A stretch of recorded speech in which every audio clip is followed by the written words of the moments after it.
प्यारे बच्चों, आज हम मैथ्स का असाइनमेंट करने वाले हैं। बिल्कुल पूरा क्वेश्चन समझेंगे, उसके साथ उसका सॉल्यूशन भी समझेंगे। तो ये है हमारा मैथ्स का असाइनमेंट। तो चलिए इसके हम क्वेश्चंस को देख लेते हैं। सबसे पहले इसमें आपको पहला क्वेश्चन 3 नंबर का दिया हुआ है, दूसरा क्वेश्चन भी 3 नंबर का दिया हुआ है, तीसरा क्वेश्चन भी आपको 3 नंबर का दिया हुआ है और चौथा क्वेश्चन भी आपको 3 नंबर का ही दिया हुआ है। लेकिन पांचवा और छठा क्वेश्चन आपको 4 नंबर का दिया हुआ है। तो देखिए पहला क्वेश्चन है, यदि भाजक 3x² - 2x + 2 भागफल x + 1 तथा शेषफल 3 है तो भाज्य ज्ञात कीजिए। तो इसमें सबसे पहले दिया क्या है, हमको भाजक दिया हुआ है, भागफल दिया है, शेषफल दिया है, हमें भाज्य पता करना है। तो हम जानते हैं भाज्य बराबर भाजक गुना भागफल धन शेषफल, ये हमारा फॉर्मूला होता है। तो हम उस फॉर्मूले में इसको पूरा पुट करेंगे। अब इसको सॉल्व करते हैं। देखिए सबसे पहले क्यों हम इसको x से गुणा करेंगे, 3x² - 2x + 2 को। फिर हम 1 से भी 3x² - 2x + 2 को हम गुणा करेंगे, फिर बचा +3। फिर आगे इसको हम सॉल्व करेंगे तो x से गुणा करेंगे 3x² को, तो ये 3x³ हो जाएगा। इस तरीके से बाकी को भी हम गुणा करेंगे और हमारा देखिए 2x + 2x और -2x कैंसिल हो गया और बाकी जो बचा उसको हमने सॉल्व करके लिख दिया। तो ये हमारा भाज्य है। नेक्स्ट क्वेश्चन देख लेते हैं, यदि वर्ग समीकरण 9x² - kx + 16 = 0 के मूल समान है तो k का मान ज्ञात कीजिए। तो देखिए इसमें मानक समीकरण से तुलना करने पर हमें समीकरण को हम जब देखते हैं तो a बराबर 9 मिलता है, b बराबर -k मिलता है और c बराबर 16 मिलता है। तो वर्ग समीकरण के मूल वास्तविक तथा समान होंगे यदि d = 0 होगा। तो हमारा d क्या है, फॉर्मूला हमारा है b² - 4ac। तो b क्या है यहाँ पे -k, तो -k का घात 2 यानी कि -k²। फिर -4, a की जगह हम 9 का a का मान रख देंगे 9 और c की जगह मान रख देंगे उसका 16। तो इसको हम जब आगे सॉल्व करेंगे तो k घात 2 -576 यानी 576 आता है। फिर 576 बराबर के इस तरफ आ जाएगा तो प्लस 576 हो जाएगा और वर्गमूल यहाँ पे स्क्वायर यानी घात 2 हटाएंगे तो इस तरफ वर्गमूल आ जाएगा बराबर के। तो 576 का वर्गमूल निकालेंगे तो 24 आएगा। तो हमारा k बराबर 24 है आंसर। तीसरा प्रश्न है, यदि वर्ग समीकरण के मूल 6 धन वर्गमूल 5 और 6 ऋण वर्गमूल 5 है तो वर्ग समीकरण बनाइए। तो चलिए इसको भी सॉल्व कर लेते हैं। देखिए इसमें हमें समीकरण बनाना है, तो इसमें वर्ग समीकरण के मूल दिए हुए हैं 2 हमें। तो यहाँ अल्फा क्या है 6 धन वर्गमूल 5 और बीटा क्या है 6 ऋण वर्गमूल 5। तो अविष्ट वर्ग समीकरण होगा, हम फॉर्मूला में पुट करेंगे x² - alpha + beta x - alpha × beta = 0। ये हमारा फॉर्मूला है। तो फॉर्मूले में हम बैठा देंगे x² plus alpha plus beta क्या होगा यहाँ पे 6 धन वर्गमूल 5 प्लस बीटा क्या है 6 ऋण वर्गमूल 5 का गुणा करेंगे हम x से। फिर उसका धन उसका धन है 6 प्लस वर्गमूल 5 6 ऋण वर्गमूल 5। तो अब इसको हम आगे सॉल्व करेंगे। तो देखिए सॉल्व करते हुए हमारा आंसर आ गया x² + 12x + 31।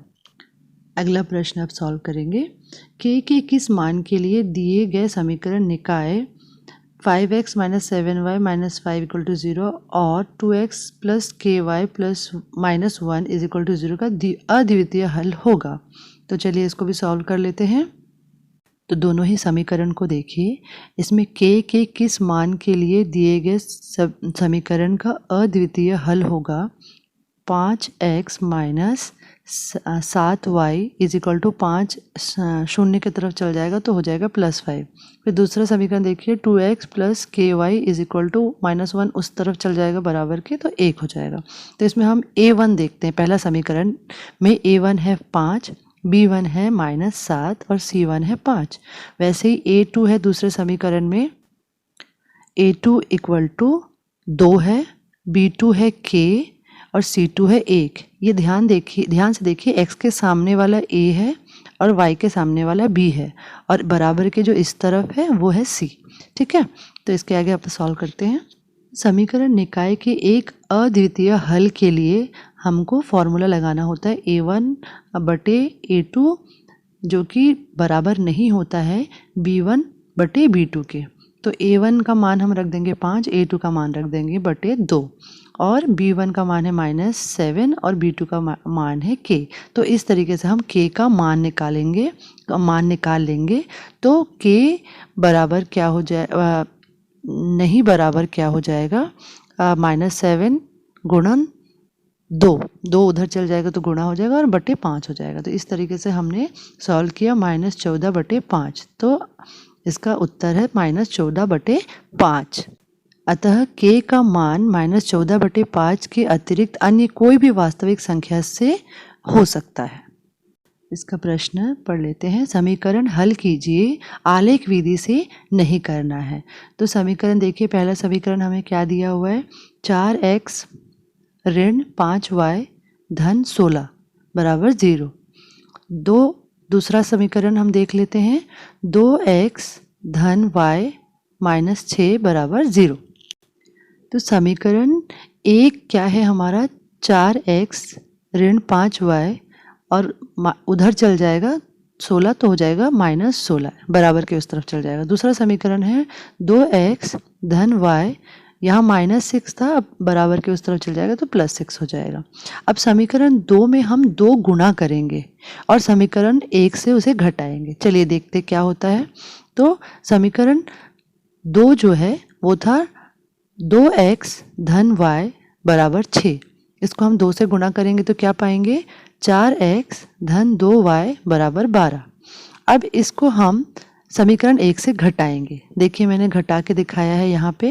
पहला समीकरण था 4x माइनस 5y बराबर -16। इससे हम पहले दूसरे समीकरण को घटाएंगे तो हमें जो प्राप्त होगा, देखिए इससे हमें y का मान पता चलता है। y का मान आया है 4। अब हम y के मान को समीकरण में रख के x का मान ज्ञात करेंगे। तो चलिए इसको भी देख लेते हैं। अब y का मान हम समीकरण 2 में रखेंगे। तो देखिए 2x प्लस y की जगह में हम 4 रख दिए, तो सॉल्व करने पे हमें क्या मिला, x का मान 1। तो इससे हमको पता चलता है दोनों समीकरणों का हल करने के बाद हमें x और y का मान मिलता है क्रमशः x बराबर 1 और y बराबर 4। अब हम समीकरण को हल करेंगे। इस समीकरण में दिया हुआ है x धन 1 बटे x ऋण 1 माइनस x ऋण 1 बटे x धन 1 बराबर 5 बटे 6। तो इस समीकरण को हमें हल करके x का मान ज्ञात करना है। चलिए शुरू करते हैं। तो इसको हम जैसे ही आगे सॉल्व करेंगे तो किस प्रकार से सॉल्व करेंगे, देखिए नीचे x माइनस 1 और x प्लस 1 को हम एलसीएम के रूप में ले लेंगे। तो ऊपर हमको गुणनफल क्या प्राप्त होगा, x प्लस 1। जब x माइनस 1 और x माइनस 1 को हम देखेंगे एलसीएम के तौर पर तो बचेगा x प्लस 1। तो और ऊपर भी x प्लस 1 है तो दोनों का क्या हो जाएगा, घात 2 हो जाएगा। इसी प्रकार से इस तरफ भी x माइनस 1 का घात 2 हो जाएगा। अब ये पूरे इक्वेशन को हम सॉल्व करेंगे तो पहला इक्वेशन बन रहा है x प्लस 1 स्क्वायर यानी a plus B whole square का फॉर्मूला बन रहा है।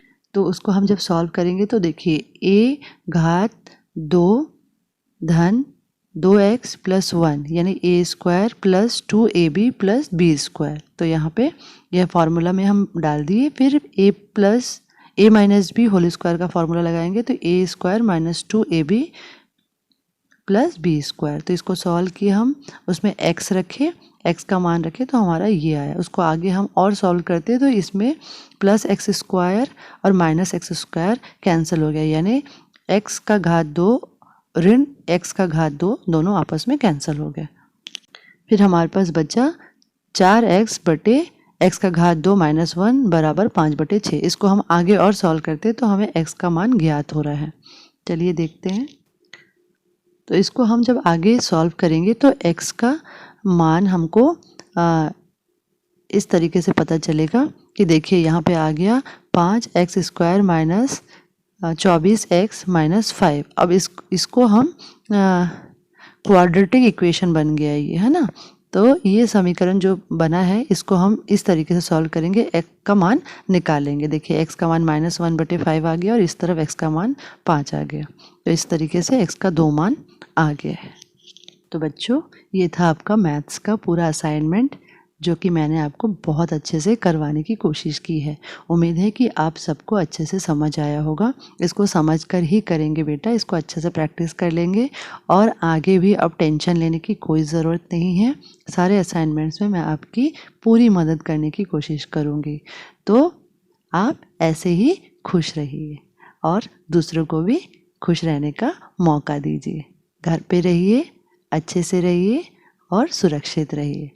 आपको अगर मेरी ये कोशिश अच्छी लगी है तो मेरी इस कोशिश को और लोगों तक भी पहुंचाने में मदद कीजिए इस वीडियो को शेयर करके।